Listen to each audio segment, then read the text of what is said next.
would have thought this is how the pieces fit? May, gusto na ko sa imo sinabtanon kay ka, pasensyosa, tapos muang love, magduol man ta o lagyo, dili gyud siya mawala. Hi, Daddy!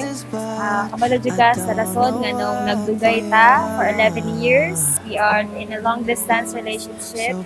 But then, your loyalty and your faithfulness remain.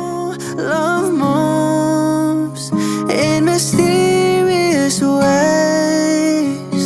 It's always so surprising when love appears over the horizon. I love you for the rest of my days, but still it's a mystery of how you ever came to me, which only proves love moves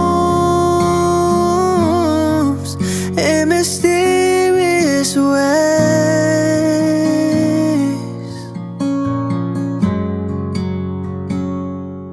Unta ang imong pasensya, pataason pa nimo kaysa tuang trabaho, dili man nato hawak ang atuang oras, lagyo pa gyud ta, tapos atong relasyon ta mag long lasting gyud.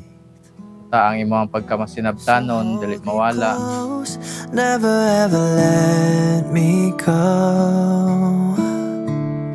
Sanasahan ang mga struggles and challenges na moabot sa atong pamuyo.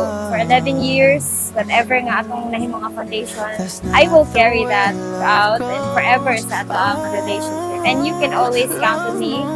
I will love you forever because you deserve the love that never falter, that never judge, and that never leaves. Always so surprising when love appears over the horizon. I love you for the rest of my days, but still it's a mystery. Mga bana, kinanagumaka mo sa inyong asawa, di ba? Ito sa asawa, di ba? Magguma o magrespeto sa inyong bana. Kaya ang ekspresyon mo sa pagrespeto, di ba? Kabay mo lang sa pag-igugma, di ba? Kung ikaw na igugma, you know how to respect, di ba? How to take care, di ba? How to understand.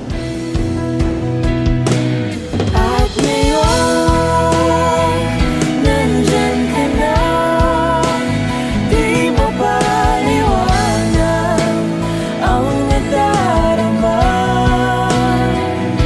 Handa ako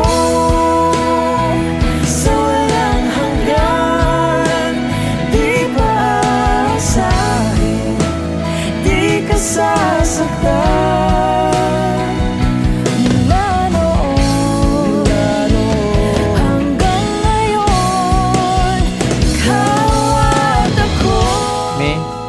Sa una, pano na jud ka nga mao ni ang pangandoy nako nga magpuyog ta, magkabuo og pamilya. Salamat kay me na naabot ka sa ako ang kinabuhi. I love you, me. I hope that you will be able to become the best dad that they could ever have and the best husband that I could ever have as well. So I will love you again. I love you forever.